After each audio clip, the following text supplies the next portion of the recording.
Hi students, welcome to week 11 of Business and Accounting 222. This week we're looking at cash flow. In fact, this week and next week out of chapter 15 we're looking at cash flow. We're dividing up the concept of in the study of cash flow into two separate weeks, both week 11 and in week 12. This week though we're looking at about the concepts that are underlying the statement of cash flows and identifying its components and elements and like how they all fit together. And then we're also looking at the indirect method to determine cash flows from operating activities. Remember, probably most businesses operate on an accrual basis. So their income statement doesn't really reflect a cash picture. It represents a profit picture of revenues versus expenses. And so there's a way you have to convert from that method of accrual accounting into a cash basis before you can analyze the statement of cash flows. And so that's what this second objective is about, is learning the indirect method. We're not going to study the direct method. There's an indirect method that we're going to look at instead to determine cash flows from operating activities. And then we're going to look at cash flows from investing activities.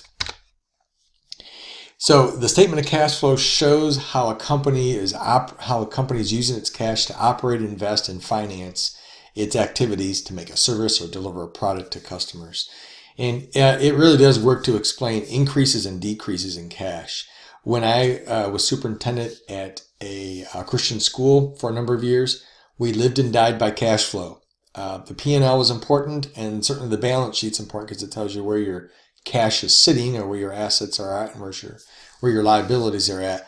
But cash flow pays the bills. Cash is king. Cash flow is really tells you how you're doing as a company in terms of meeting your obligations. So cash is defined as both cash, like cash that you have sitting in the bank, for example, and then cash equivalents, which might be things like, quick access to bonds and treasury bills and that sort of thing, things that you could convert fairly easily to cash. So the importance or the relevance of this cash flow statement provides information about your business's receipts and cash payments during a particular period. Most businesses do this on a monthly basis. Some certainly take a quarterly picture as well, and certainly annually you should be looking at this. But really doing this on a monthly basis, very important. Management, people who run the company, use that statement of cash flow to look how liquid their assets are. Like, how quickly can we get to cash if we need to? Where is that cash? What are we using it for? And evaluates the effects of major policy changes. I remember when I was at this Christian school I was telling you about, Obamacare went into effect in 2011 or 12, I forget, and I was running the school at that time. We studied our cash flow statement hard to know what was going to be the impact of our medical cost on our cash picture.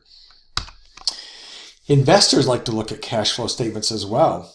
Tells investors how well you're managing the cash that you have from the business. Are you able to pay off all of your liabilities? Like, how far behind are you? If all your creditors came knocking on the door, would you have enough cash for that time period to pay it off? And how would you do it? So, and it also gives you an idea of anticipating additional financing needs. In the business where I'm at now, we're a staffing agency.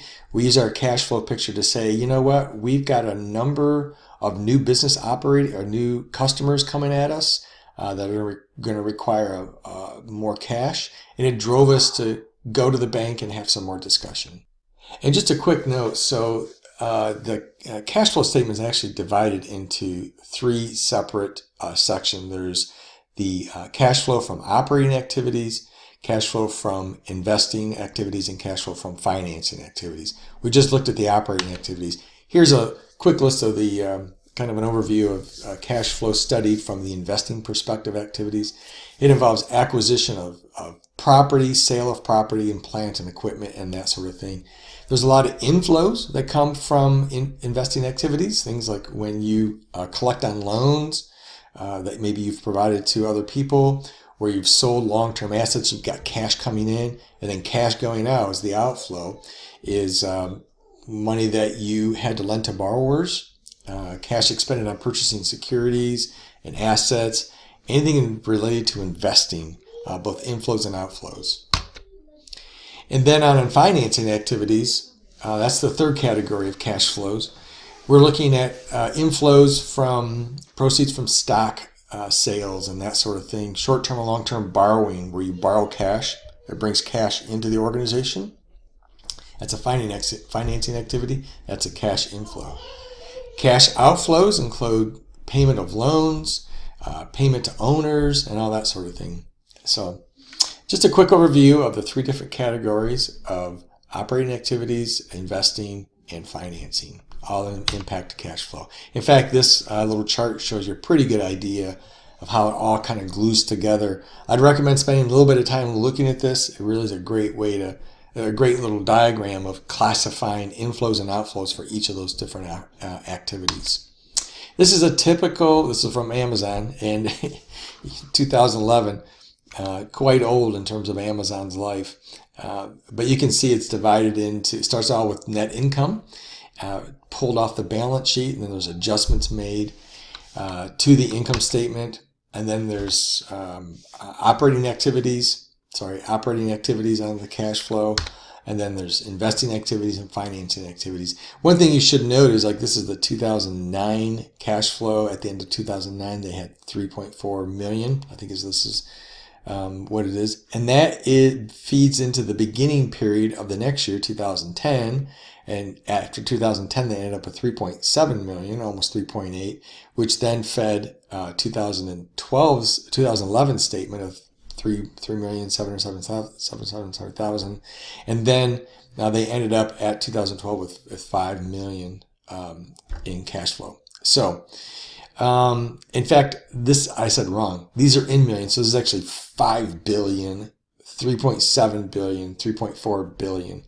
And by the way, if you kept track of Amazon, they reached the $1 trillion market cap like last August or September or something like that. They were there for a number of days, and of course they came back down after that. Interesting.